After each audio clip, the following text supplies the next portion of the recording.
started here, Davis has arranged for us to have a special guest, and so I'm going to let him introduce. Yeah. So this is Dr. Nodurft. He's been my physics professor, Physics 206, this semester, and I, believe it or not, I knew about you well before. You have the A&M Physics YouTube and TikTok page, which I think last time I checked, the YouTube page now has 2.5 million subscribers, right, somewhere around that, which is quite impressive. But most importantly, he's been a great professor to me, and we've grown close and throughout the semester, and I've learned a lot from him, and I'm excited to hear something that's not physics related, I guess. Fair enough. Yeah. I can respect that. Well, howdy, everyone. So I'm Dr. Dawson. You can just call me Dr. Dawson or Dawson for short. So I'm just here to kind of like talk with you and give you feedback on what we've experienced, just to try to give you kind of like a little bit of an overview of what's happened with this project and how it's gotten to the place where it is. To start, really this goes back to 2003 when our department started the annual Physics and Engineering Festival. So that became our signature outreach event where we bring in thousands of people across the state and across the country to our campus to celebrate science and physics. And so over the years, we've developed a wide range of outreach programs designed to educate and inspire future scientists. And so effectively, in the middle of the 2010s, Dr. Tatiana, who's the star of that channel, started a project called Real Physics Live, which was intended for essentially middle school age students, roughly. It was a longer form series of videos, high quality videos that was funded by APS. And our goal was to inform in a very, and I would say in a scientific level applicable for that age range. But those are longer form videos. Those are about 5 to 6 minutes, give or take. And we were happy with the results that we got with those. The views were pretty good. But as we had gone through that process of developing those videos, eventually we decided, as a result of the pandemic, to try to engage with people. We got involved with essentially hosting our festival remotely and over YouTube. And so we were trying to find ways to continue to connect with people, even if we couldn't physically be there with them like we normally were. And out of that, we had a wonderful lab manager at the time who told us, hey, why don't you try TikTok? Short form videos, see what happens. And so that's when we started targeting that particular type of length, under a minute, short and to the point. We did not care about quality of our shots as much. We did not spend money on a professional videographer like we did for Real Physics Live. So the goal was just to get something out there, be passionate, enjoy, try to show our love for physics and try to, inspire people to, see what we see every day in our everyday lives, and and share that excitement for physics. We did not expect the results that ended up coming. We thought that a couple of thousand views would be an amazing accomplishment, but after we posted a couple times, suddenly our viewership shot up and it went just viral. And then the next video went viral, and so it just kind of became this phenomenon that we were really surprised by, and just trying to figure out how do we keep this going, because we were reaching people. We were starting to see people who had seen our videos tell us that, hey, we applied to come to A&M just because of your videos. I want to do physics just because of your videos. I'm not interested in science, but this video showed me that A&M is a great place to be. So even though it's not only just affecting our department, it's affected clearly the A&M community as a whole. And I can't go anywhere with Dr. Tatiana anymore without a bunch of people trying to get pictures with her. She's become her own little celebrity, which we are extremely excited about. And well, she's not, but I'm excited about what that's brought to our department and to our university. So that's kind of the overview of what's happened.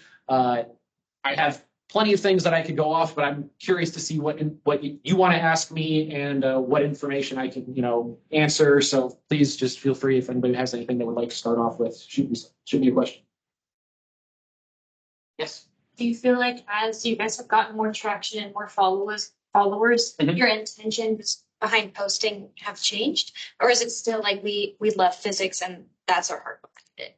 That's entirely the thing. We love physics. We want to try to inspire, and that's it. And if I don't expect this to go on forever. It's not going to go on forever.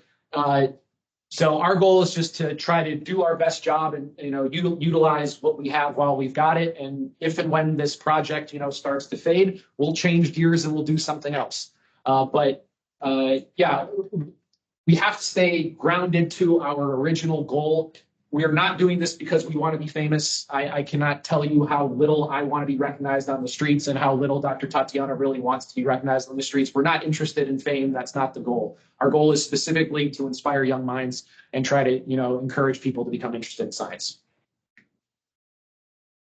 Yes. What kind of techniques did you apply to keep the momentum going? I know when you hit that high curve, you kind of don't see how you will keep the momentum. Yeah. So how did you do that? That's a good question. I feel like so the first thing that was important was listening to new perspectives and being willing to go out into a place where we really didn't know anything about. I don't know anything about TikTok. I don't use TikTok. I never have.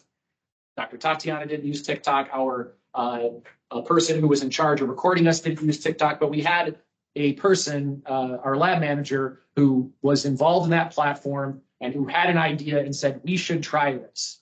And so we said, sure. And whenever we, as a team, hear feedback from each other, we take that and we utilize that to try something. And even if it doesn't work, we use that to grow and try to improve. So, we're always looking to see what could we have done maybe better, what was, maybe what happened with this video, did it not work as well, what might not have, so if we see that one video had less views than another, we sit down and think about it a little bit about why maybe this one wasn't as viral as another one, just to see if maybe it's a question of were we filming it properly? Were we shooting it and capturing the idea properly? Was there maybe a better way to explain than what we did? But the most important thing I would just say is being willing to be open to hear other ideas and try something different. And but as far as maintaining momentum, I would say the most important thing is that we are passionate about what we do. We are excited about what we do. We are excited to show what we do with everybody else. And that's what really drives everything. If we're not happy and we're not excited about what we're going to talk about, it's going to be hard for somebody else to care what I'm talking about. So it's always about sharing joy. Sounds like your core beliefs really took you where you are now. Yeah. Yeah. Yeah. To kind of expound upon that, I'm here in part because of the physics festival. So when I was applying to graduate school, A&M was my top choice, don't get me wrong, but I came here for the annual physics during open house for the annual physics festival, and I saw all these people, faculty, undergrads, grad students, all really excited to spend time outside of the class to work with and share with a community, Texas and otherwise, the passion we have for science and what's really cool about physics. And so that made me decide that weekend to sign and come to A&M. And outreach has been a big portion of my time here. It's certainly been one of the core parts of my time is wanting to give back to people. I did not come to college intending to do physics. I was intending to do history, economics, political science, anything but. I had a really great professor who got me inspired to do it. I was thinking I would just get my gen science credit out of the way. I liked physics enough in high school. So I was like, I'll do this and I'll get out and then I'll be in my own stuff. But I had a really great professor who inspired me. And so I wanted to inspire other people. So that's what outreach meant to me. And no matter what, whether it's this project, another project, or everything, it's always about giving back. It's always about trying to, excite people about what we see. So in the background, I have one of your Instagram videos. and talk about inspiring others. And obviously this gets at exactly what you're just saying. So my curiosity is how, you know, maybe look into your crystal ball and what's the future of, for example, before you came here, we probably didn't even have this. It didn't exist. It was only in person. And now you can see, wow, people in Mexico are watching this, people in, South Africa are watching this, and it's generating, so how do we stay relevant? And as you said, TikTok, I know nothing about that either, but how do you evolve to be even more impactful, I guess, in your message like this? So I'd be lying if I said that we had any sort of like plan as far as to get to success. The success came, in my opinion, simply because we were excited about what we were teaching. We were excited about showing what we teach in our classes to the rest of the world.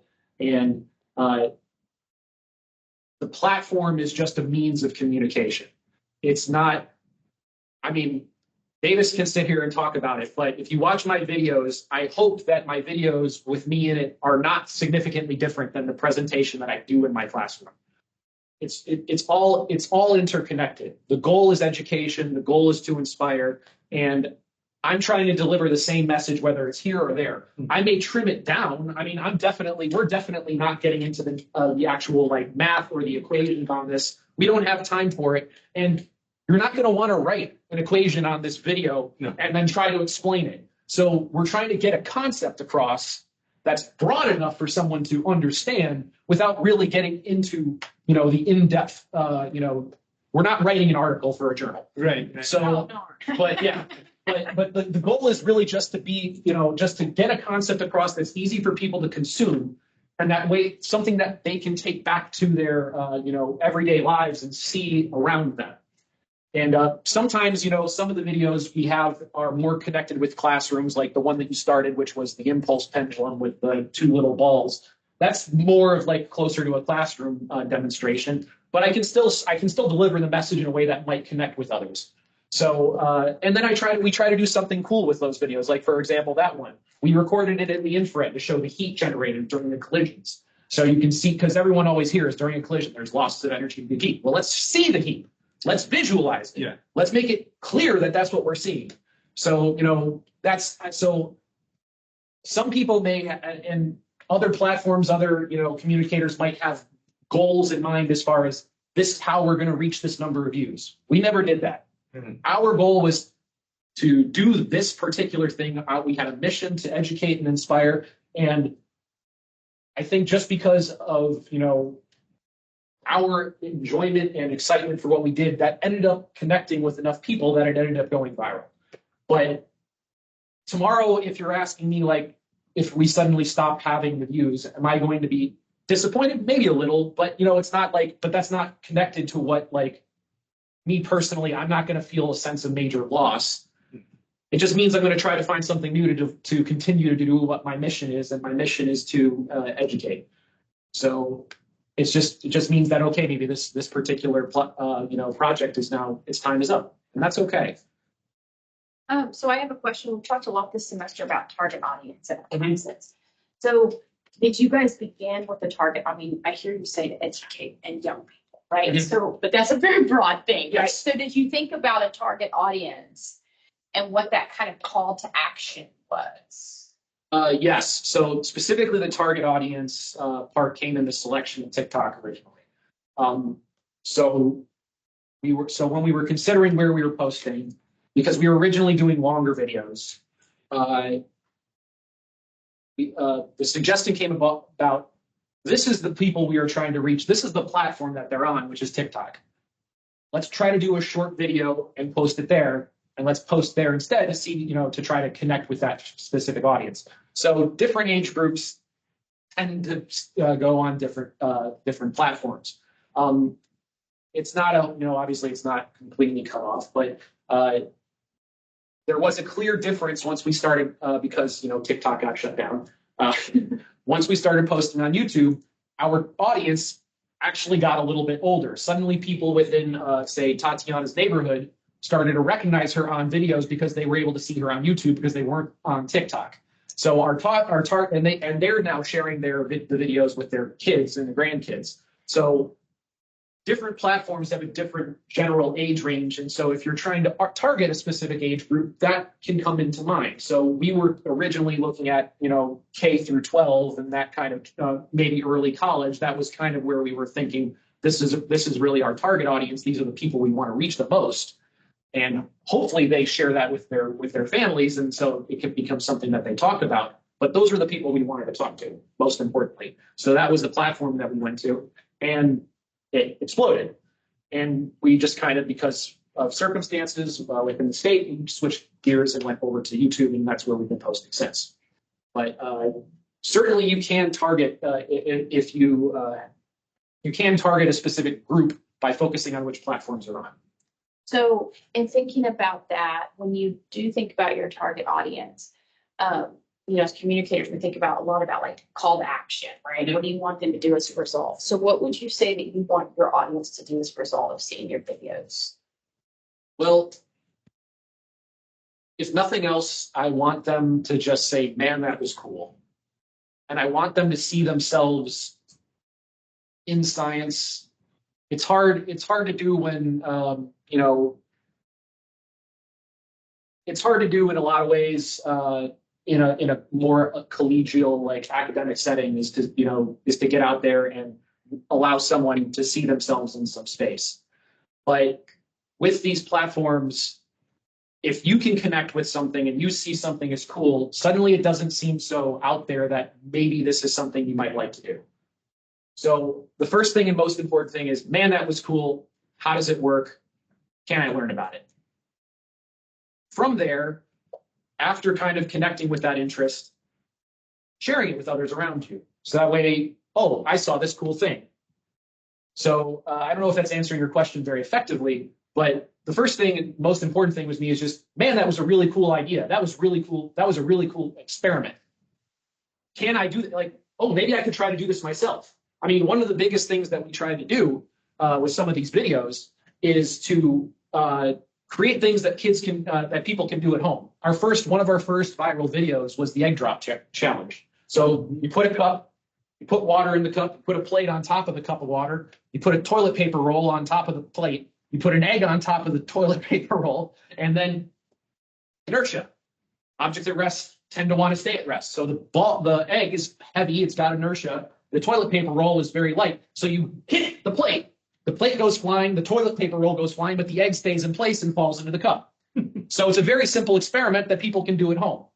So if you're able to interact with it on your own terms, that also makes it more interesting, because it's like, oh, I just tried that. Like the number of people we saw who were suddenly grabbing knives and putting like apples and potatoes in them and hitting them with a mallet and then showing inertia that way. Those things that people can do on their own and connect with in their everyday lives makes it even better. So to some extent, we also try to find demos that we can, say, hey, you can try this at home yourself. You don't have to come to A&M to do this.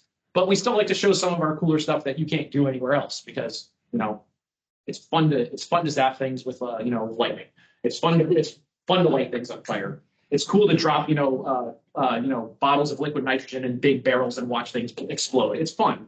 So we want it to be fun. We want it to be engaging. We want to hopefully give you ways that you can interact with these ideas in your own day-to-day life. And, maybe just maybe by making it approachable and something that you can see yourself being excited about, maybe that means that, hey, I'm going to try to be a physicist. Yeah. Your content and like what you're gonna post on a week-by-week basis. It's kind of just moment, like, so we're obviously, Dr. Tatiana and myself, we're faculty. We've got a lot going on. Everybody's got a lot going on. So we don't really have like a rigid, like, we're going to get this, we're going to do this one next and this one next. We're not planning out that much. It's like, what's inspiring me this week? Okay, I'm going to grab that demo and I'm going to run with it. I'm going to try to come up with the greatest explanation that I can right then and there. So it's sometimes like I've taught something in class and I'm like, ooh, that's a good idea. I should do that again for the video. So it's just you try to just set aside regular times where you're going to do it, so that way you're not just like setting it off. So you're thinking about it a little bit consistently. But I try to allow myself to be inspired by something, because when I'm inspired, I'm hopefully going to be able to make it more exciting for someone else to see. If I'm not really feeling it, you're probably going to start to see it in the way that I'm talking.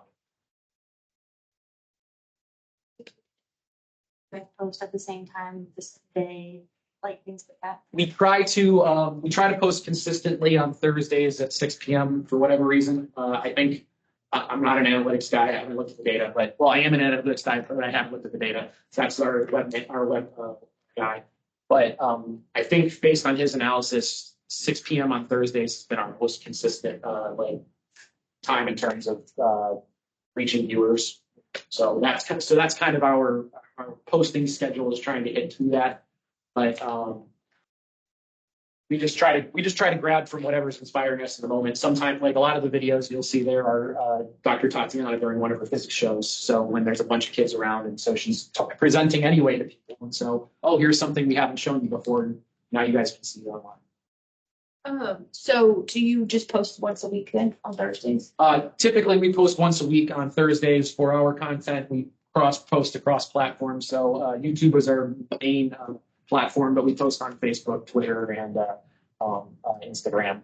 So we send basically the same content to a bunch of different platforms, but YouTube is our primary platform. So are you guys funded then? Like, so is this part of a grant project or? Nope. Okay, so how do you fund your lab manager? I would fund, so the lab manager is funded through department funds, because they are in charge of the classroom demos, the classroom labs. So they're part of their half of their job, the lab manager that is assisting with the outreach program. So that's just general. As far as funding for the equipment and everything in these videos, this is just funding that we get from the department for our classroom materials, like in terms of demonstrations. Some of the earlier things that were made before we got into TikTok and YouTube, in that respect, were funded by outside organizations. Specifically, the Real Physics Live was funded by APS. So that series of videos was funded by that. But pretty much everything we do, we're doing just because we want to do it, and there's no one paying us to do it. We're not getting financial support to do it. So we're just doing this because we want to. So there's no outside organization assisting us with this. I'm going to ask a question. Oh, go ahead, JP, and then I'm going to ask. Sorry. So I don't know as much about physics as like Ava or Davis do. So if this sounds insane, just let me know. Okay. Is there any kind of risk that y'all are gonna like run out of like concepts to talk about, or? I mean, there's certainly limitations. We have over 200 hands-on demonstrations in the department, so I feel like we've still got stuff to get through if we really want to. But some demonstrations just don't film well. A lot of the things that I love, which is optics, are hard to film. I love lasers. Lasers are amazing. Lasers are what I spent my time doing grad school working on. But in the format that we filmed, it's hard to do. I've tried to do some, and I've brought in some things occasionally, but it's hard. If it's not coming through the filming, then it's just not really worth posting. If you can't really see the effect, it's like, well, we're not getting anything out of it. The people who are watching aren't getting anything out of it. So eventually there could be, maybe some limit on what we can do, and then maybe that project's over. That said, we do have an outside program which is separate from this video project, where undergrads, both from within our department and outside, and as well as within the College of Engineering, they build new demonstrations each year for the physics festival. So we're constantly coming up with new things, and theoretically we can use those in our videos. But it kind of requires a few things. The presenter needs to be passionate about it and know what to talk. Like, if I don't understand what I'm about to say, some of it. So like some of our projects have been robotics based. I can talk about it, I guess, but I'm certainly not knowledgeable about robotics. And if someone explained it to me, maybe I could be the presenter, but it probably would be better coming from somebody who actually knows what they're talking about. So in which case, maybe we would try to encourage one of the students or The graduate student mentor who's in charge of building that robotics demonstration, maybe they are the ones that actually present. We haven't gotten to that point yet, but you want it to be authentic. You want it to be something that you're confident talking about. And especially when it comes to these short form videos, I cannot tell you how important it is to be very, very careful with your words. There has been a few times where we've cut videos down because like we don't necessarily film in a minute. You know, we're filming a lot of content. I repeat the same thing about 6 times. And we're taking sometimes cuts from different versions of it to try to splice together a good video. You can get burned real quick from people if you say something wrong. So one of the demos that I did originally was essentially trying to compare this water with vegetable oil on top, which had a laser beam coming in through the side, and there was this thing called total internal reflection. And I was trying to compare that to essentially fiber optic cables and how your internet comes about. When we posted that, we had cut out the part where I explained what it had to do with anything with fiber optic cables. So the title of the video had to do with fiber optics. The explanation should have included it, but we cut out the part where I was actually talking about the connection for time's sake. And so if you look at the posting, like the comments are like, what is this guy talking about? This has nothing to do with fiber optic cable. And I felt really bad after the fact. It's like, yep, we should have paid more attention when we were looking at the editing. And I should have reviewed it a few more times to make sure that the message still came across. Or if the message doesn't come across anymore, to change what we're saying in terms of the title. So there's been mistakes that we've made along the way that have required me and others to pay a more critical eye on just what we say and how we say it. And very simply, I cannot explain how very simple words can really change the meaning of what you're saying, and especially when it comes to science content, can get you in trouble real quick. There are a lot of people online who are very smart, who are more than willing to tell you why you're wrong about what you said. Even though hopefully they would know that you're trying to target an audience that's about half their age, and you're trying to get a concept across to them, which I can't sit there and talk about what the refraction index is, and I can't talk about Snell's law in a very simple way to a small child. I've got to make it broad picture. So you got to be careful. You got to be really careful about what you say and how you present it. You really got to nail down your words. That doesn't mean like I don't necessarily have a script that I'm coming in with, but I will repeat myself many times while we're recording to make sure that I have said exactly what I want to say. If you can write a script, if you have time, that's amazing, and it can help you practice. Your message is really good if you can practice it a few times. But some weeks we've been very short on time, and I walk in and here's the demo, and I'm winging it, and I'm hoping I'm going to get it right the first time. Sometimes I do, sometimes I don't. But your message you got to really think critically about what you're saying and how you're trying to say it. So at Dawson, in that particular case, do you guys retract it, or do you provide an explanation video, or how do you guys handle a situation? With the particular example that I said, we didn't feel too bad about it. We still talked about the effect. I just didn't connect it with fiber optics, so we just kind of let it slide. A few people within the comments actually said how it was connected to fiber optic cable themselves. So the explanation was given through other people which basically saved me time. So rather than pulling it down and pulling it off, like if there was something seriously wrong with the video in terms of we said something wrong, then I would pull it. But we have yet to say anything wrong. It's just that with that particular video, I didn't make the connection with what the title was to what I was trying to say, because we cut out the part that had the explanation. But yes, if we did find any, we spent a lot of time reviewing the intended footage before we post it, a lot more than we did early on. So we're trying to catch everything. We'll share it with faculty who aren't involved with the project at all, and just say, will you watch it and let me know if something doesn't sound right? Because sometimes you don't think about something, and then someone just pokes you on your shoulders like, I don't think that means what you think it means. And then you sit back and you're like, oh yeah. So then you kind of then you have to fix it. But our goal is to try to catch it ahead of time before it goes live. But by the time it goes live, we feel pretty confident in our message, and we have yet to retract anything. So I'm going to ask you a question they're probably not going to think about because they're not faculty, right? But one of these days they may be faculty. So in terms of thinking about impact because you're an instructional professor, right? Correct. So you're APT. Yes, What about Dr.? she's also instructional. APT. Yes. So how do you communicate your impact, right?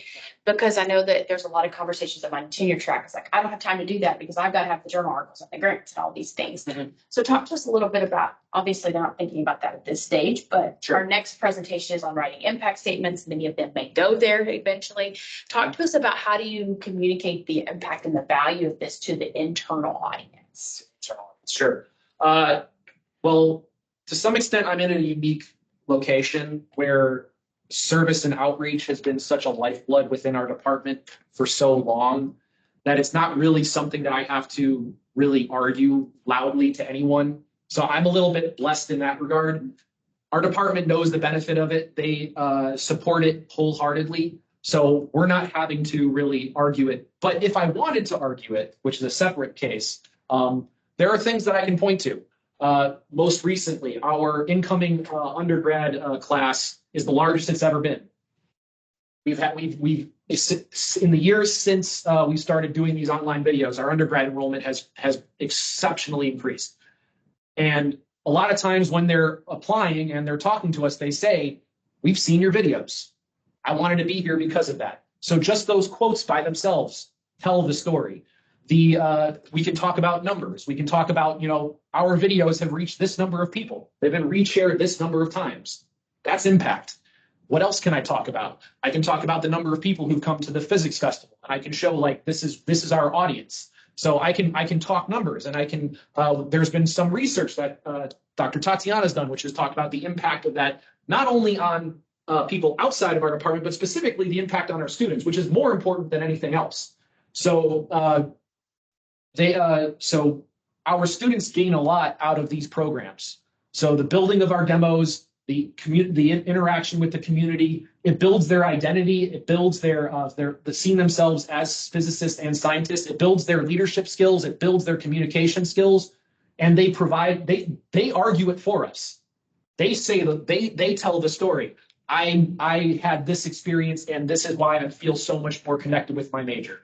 I did this and I feel so much more confident going and talking to people about my subject. I talked about these ideas and now I'm in my class and I'm able to recite them much better than I was before.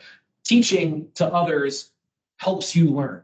If you're able to teach someone else, you understand it a lot better. So there are qualitative ways to argue it. There are quantitative ways to argue it.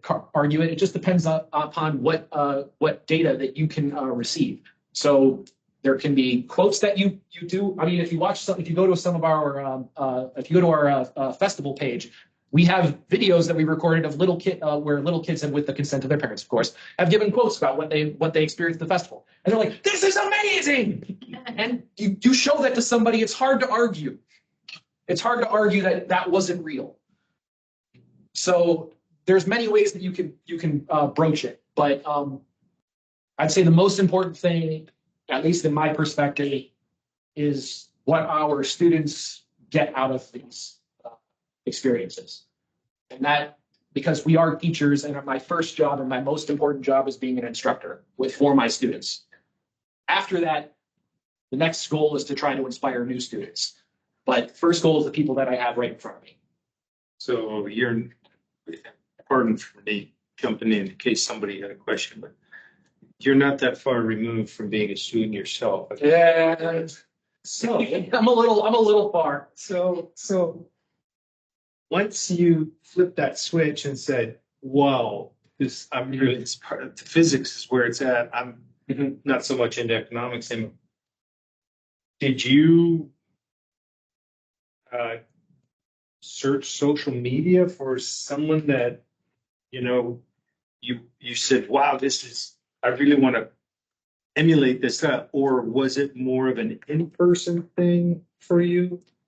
So just to be clear, I started going to undergrad in 2006 and I graduated in 2010. So it's been a while. That's A youngster. That is, yeah, there was social media. If you look at the eyes of those around you, I don't think they agree. But I was driving by the time many of them finally were born. So One of my students asked me if I had a blog when I was in medical school. yeah. Yes. In my head, I Yes. have it all. To your point, though, social media, YouTube was just becoming a thing when I was starting to go through college. So I really didn't have a YouTube social media person that I was inspired by. Mythbusters was amazing, and I enjoyed that. Mythbusters was great. But I would say the thing that really got me interested in becoming a physicist really was my instructors. The professors that I learned from inspired me to go into it. And that's because they were really psyched to talk about what we were doing. I can remember like it was yesterday, the first day of physics class, where I'm like, I took this class in high school. I'm gonna just get out of here real quick. I'll do my homework and I'm out. And then the first day of class, guy comes in, pulls out a lightsaber and says, I'm here to teach you about the force. And my little nerd brain was hooked on that. I was like, okay, this guy's cool. And then just with the demonstrations in the classroom, the excitement that he brought each day to like teach us and like show us something cool, I was like, this is where it's at. Meanwhile, I was in my economics class and I was like, so guys, don't worry, I'm gonna do that. And when I started to hear, that's not to say like that was early. I thought it would get better. I ended up getting a double major in physics and econ. I stuck through it, even though I might not. If I went back, I might have changed it. But what really hooked me particularly was my physics instructors were always challenging me, always trying to push me to do better. And they weren't willing just to say, oh, that's good enough. But no, you can do better. Meanwhile, to some extent, for my other classes, it felt like, you guys don't need to try. It's okay. Don't worry about it.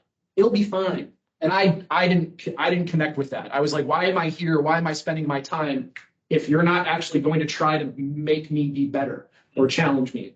So that's why I really got into physics, was a really great instructor who was really passionate about what they talked about, who wanted us to do better and wasn't willing to say that what you are right now is good enough.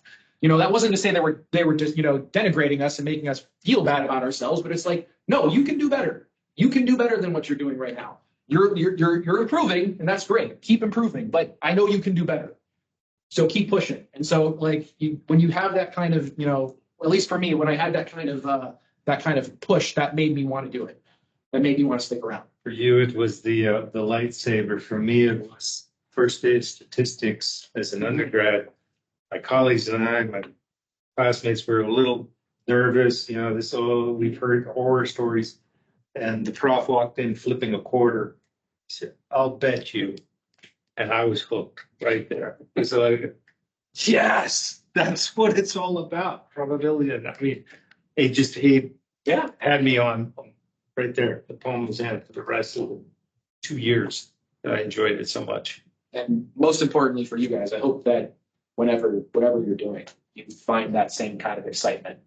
And my just personal advice, which has nothing to do with what we're talking about right now, is that if you're not feeling, excited to get up every day and do what you're doing, it might be worth just trying to find something else, because God, the days get long sometimes, but if you don't like what you're doing, it's going to it'll make it hard to sit around.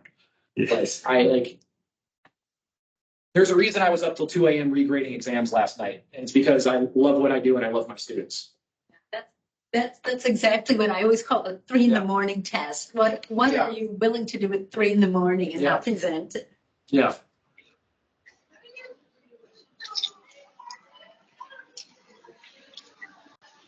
Who's that person?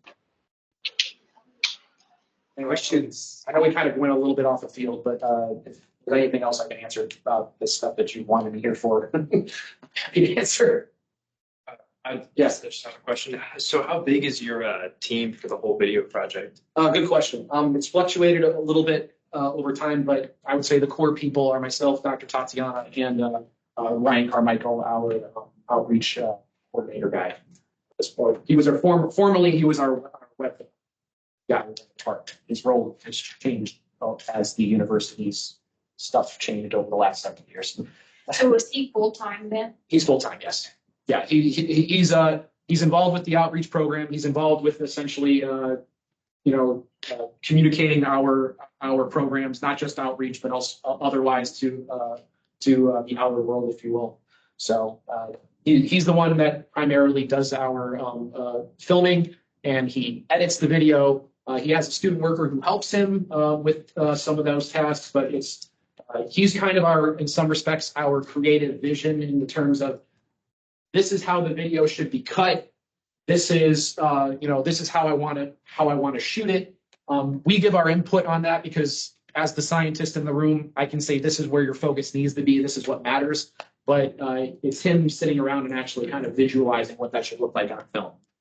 So it's basically 3-4 people. It's a very small team. So do you all get together when there's like a phenomenal event recently? Because I saw some posts about the eclipse, and Yeah. so you get together and you plan, or just Sorry, I forgot one other person. Our lab manager, Alice. She joined more recently. I apologize. So there's another person.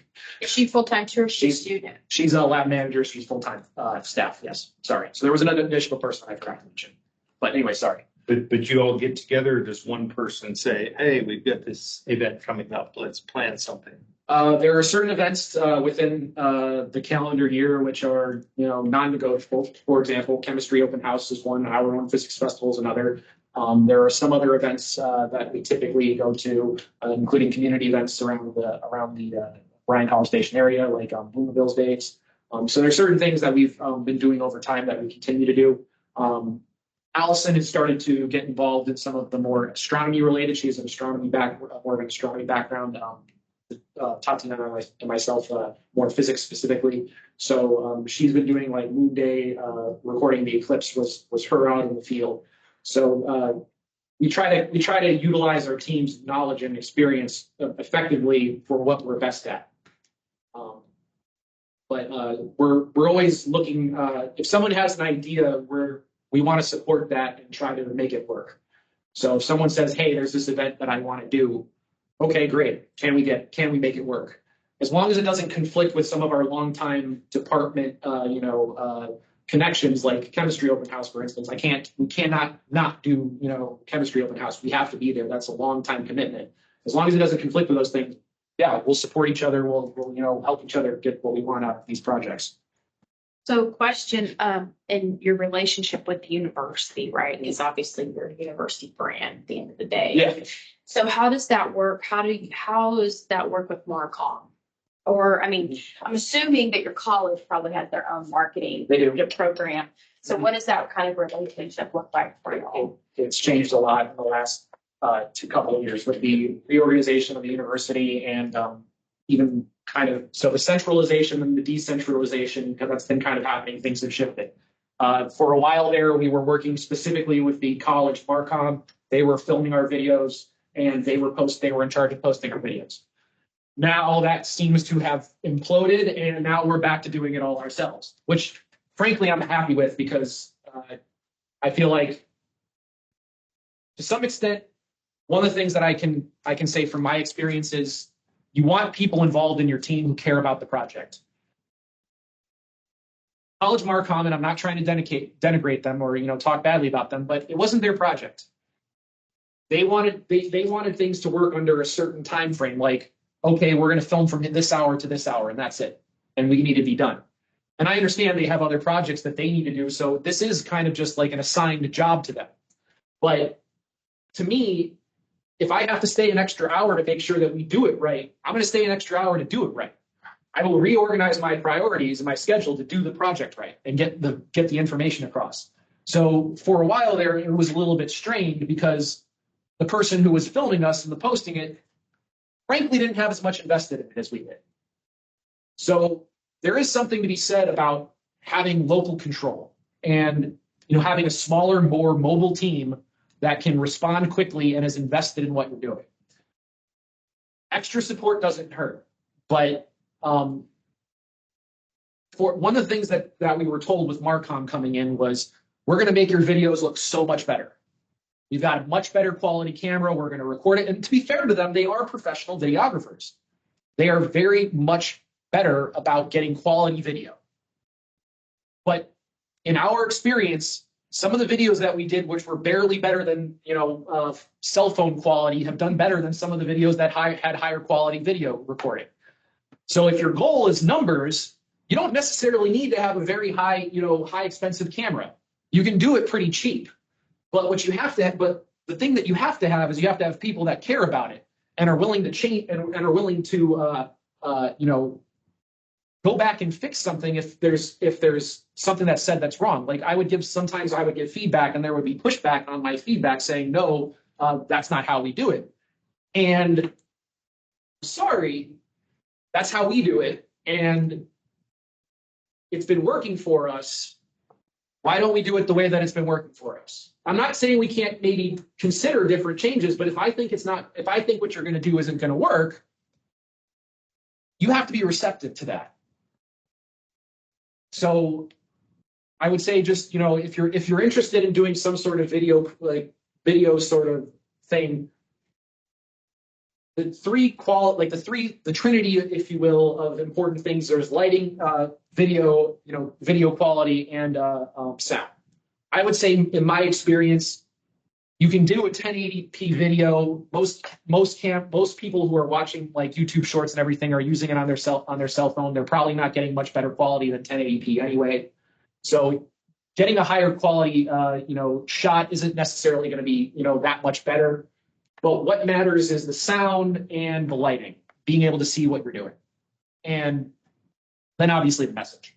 But in terms of just the video side of it, those are the important things. You can cut back on certain areas like the video quality, like the resolution, and still get the same effect that you would out of a higher quality camera.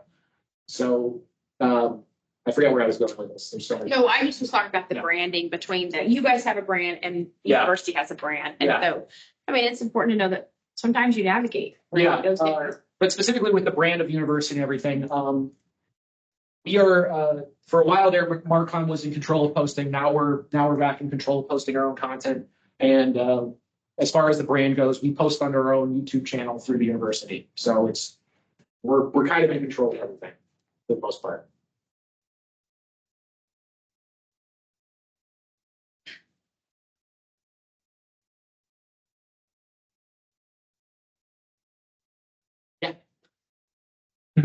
Would you ever consider doing like animations for the things that you can't necessarily like capture in video?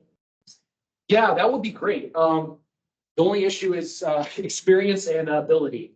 I feel like maybe I could learn animation if I had the time, but the question is, do I have the time to do it? And nobody currently on our team, I think, really is proficient with animation specifically. So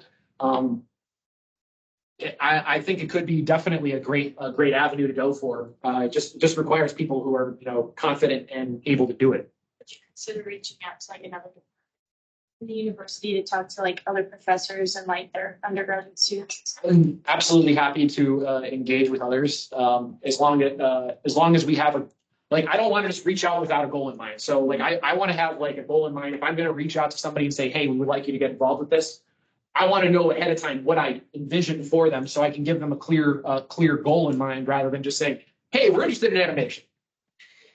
So if there was a particular demonstration or a physical effect that I thought would benefit from it, that I knew somebody else could do the job well and would really help, I don't ever want to turn anyone down or not be willing to branch out to get assistance from those who are far more qualified in a spot than I am.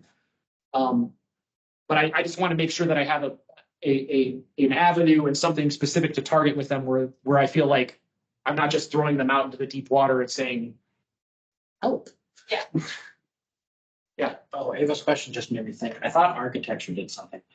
They had like a.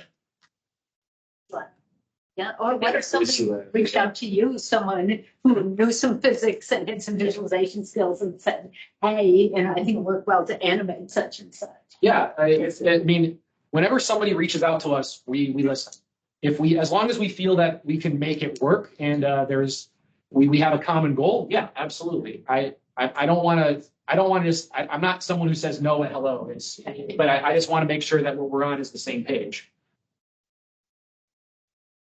So what is your advice to an aspiring YouTuber or whatever you call yourselves these days, young people who wants to get into that, but was still perfecting their science and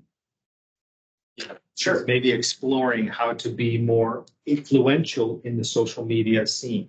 Sure. First thing, don't target views. you target views and you don't reach it, you're going to be really unhappy. So if you're liking what you're doing and you find the right audience, the views will likely come. But if you're sitting out there to say, I'm not going to be happy unless I'm getting 1 million subscribers, I don't think you're going to be happy with what comes out of it. So don't go in with the expectation that you're going to reach a certain thing. Find your audience and engage with your audience. Know what audience try to figure out what audience you want to target in the first place. For example, we're targeting a very, broad group of people. We're not trying to get too deep into topics. We're not trying to explain too much. So we're trying to just get across basic concepts. If I was wanting to target a higher level, in terms of the content, in terms of the topic, we would be doing longer form videos. But if we are doing longer form videos, we're not reaching the broad audience because unless you're really invested in a subject, you're probably not going to sit yourself down for a 15 to 20 minute video on conservation of angular momentum. So know what audience you want to target and know what your goal is. And if you're going more specific and more in depth on something, you're likely limiting your audience a little bit, and just be okay with that being the case. Be inventive, be willing to try and fail at some stuff. Don't give something a shot, even if it seems outlandish. Sometimes we've done things that we weren't sure were going to work, and if you're willing to kind of play with what you've got, you might find that something that you thought was going to be terrible works out better than you were thinking. There's a few demonstrations that I was like, I don't know, that doesn't really, I don't know if that's going to work, and then suddenly they blew up. So be willing to try different things and go a little bit out of your comfort. If somebody on your team, like in those cases where I wasn't so sure it was going to work out, if somebody else on the team, if you're working with the team, is like, no, I really want to do this, just be supportive of it.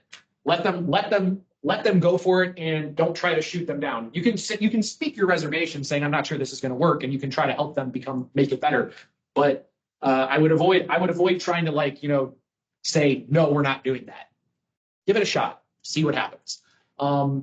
You said you create, or they create primarily for YouTube platform, but then we're doing primarily for YouTube in terms of shorts. Yes. So they must be cross-listing them with Instagram, because that's where I see. Yes. Where I don't use YouTube. I just use Instagram. Yeah. And it blows up. We cross post the same content on a lot of different platforms. So you can do obviously the same thing. It's getting more mileage out of your effort. Yeah, obviously. Exactly.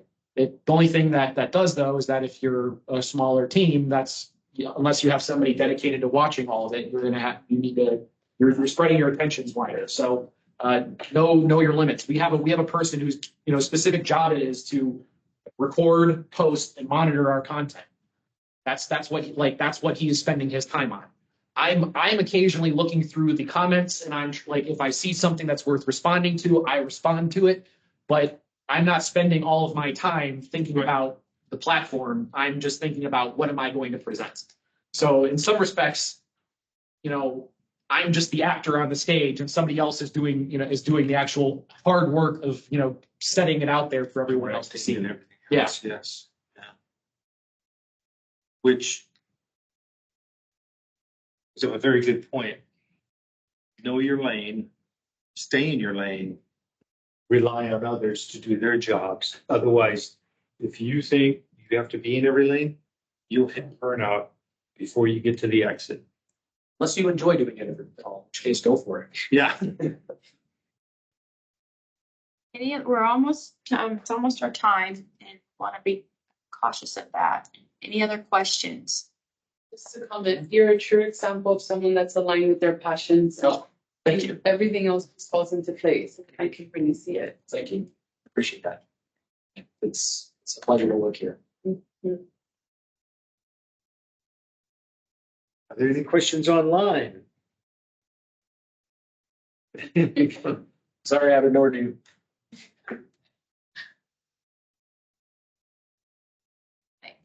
Thank you.